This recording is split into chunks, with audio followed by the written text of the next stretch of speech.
Hi everyone, my name is Aliyar and you're watching TecTalk. Today we are going to talk about object-oriented programming in Python.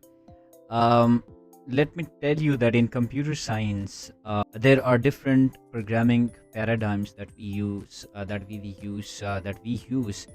while coding.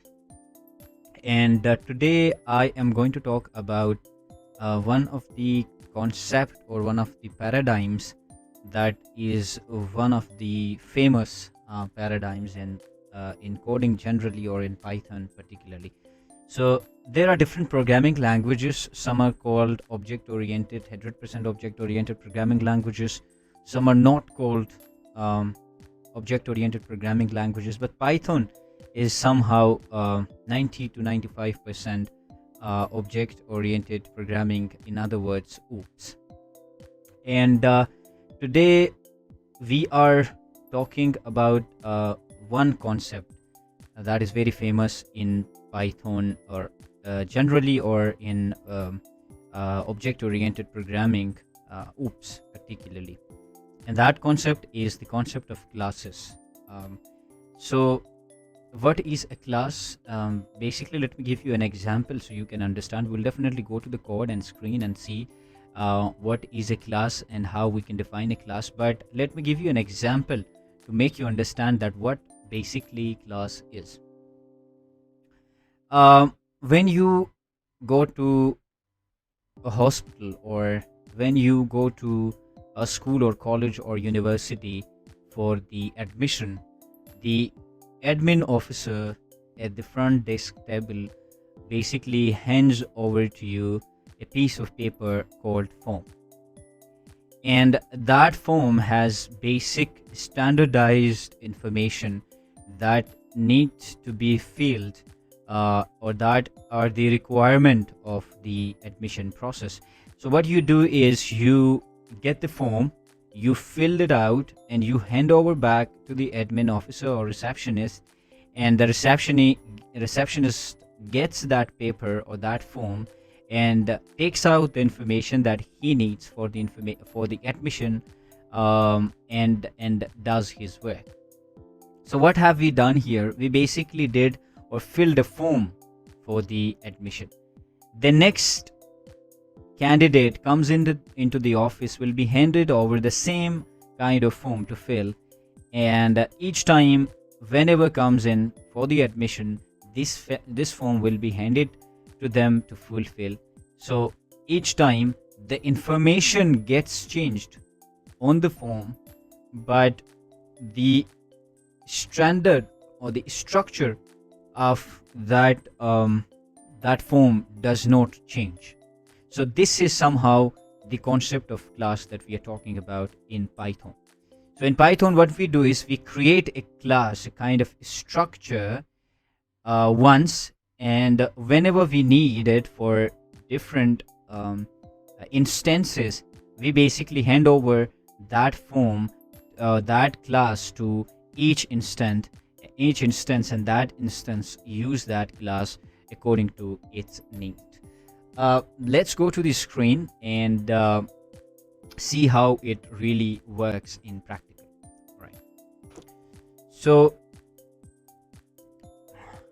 this is a class. I have created a class here, and in this class I basically have defined a patient class, or I have given it a name called patient. So this is basically the structure of the class, that how we define classes in Python.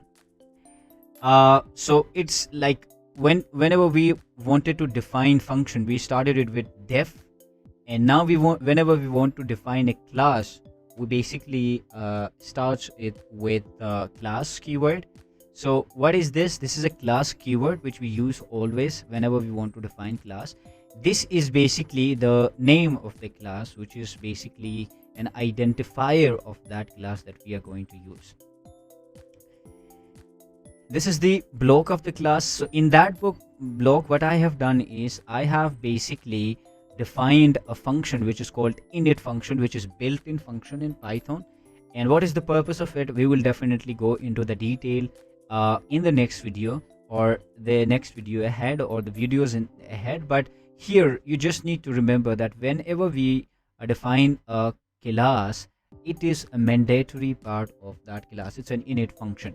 So init function, there can be multiple parameters, like as we pass parameters to different functions. Similarly, we do definitely pass parameters to this function as well.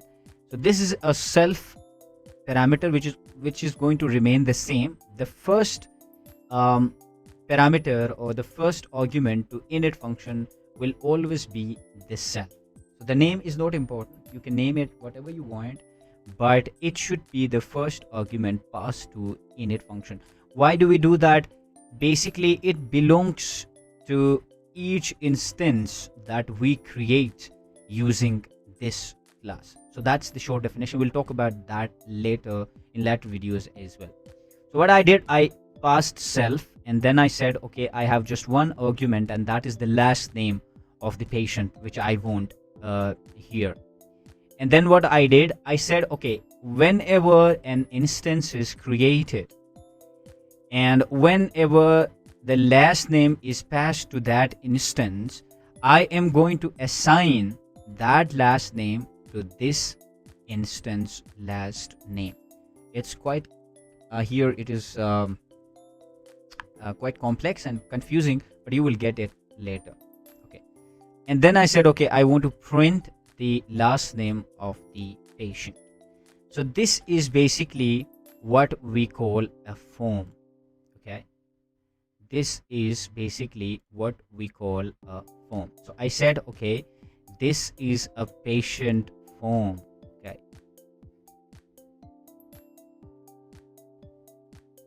Okay, I said, okay, patient.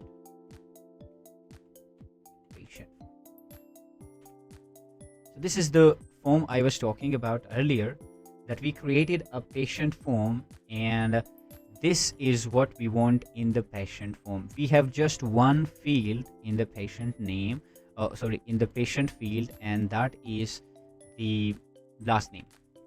For now, we just want the last name of the patient. Okay, so we have this form available on the reception. So let's say patient 1 comes in and he wants to admit himself in the hospital. So what we are going to do is we are going to provide him with the patient form, and he is just going to enter his last name. Let's say Lee. Okay, so what we have done here is that whenever a patient comes in, we hand over the form or the class to him and saying that fill the last name that we want. Okay, now if I save this and run this, what do you think? What is going to be printed on the screen? Okay, let me clear it first and let me run it again. Okay, so see, the last name is Lee. Okay, so I have written this just one time with Lee, so let me copy and paste it multiple times and change the names to like different names, like this random names that you can. So what are we saying here? We are saying we have definitely we do not have just one patient with the same name, but we have different patients with different names on it. So it is definitely we have 6 patients, each have different last names. So what we are saying here is that whenever these patients come to the hospital, just hand them over this form and they will fill the form with their last name. Now if I save it and I run it, you're going to see that I have created instances for each patient. So this is called instantiation, and this is what we call instance of this particular class. And this self that we talked about refers to each instance that we create using this particular patient class. So this is the concept of class in Python. Thank you so much for watching. We will talk about class in more detail in the coming videos. But for now, thank you once again for watching the videos. I'll see you next time.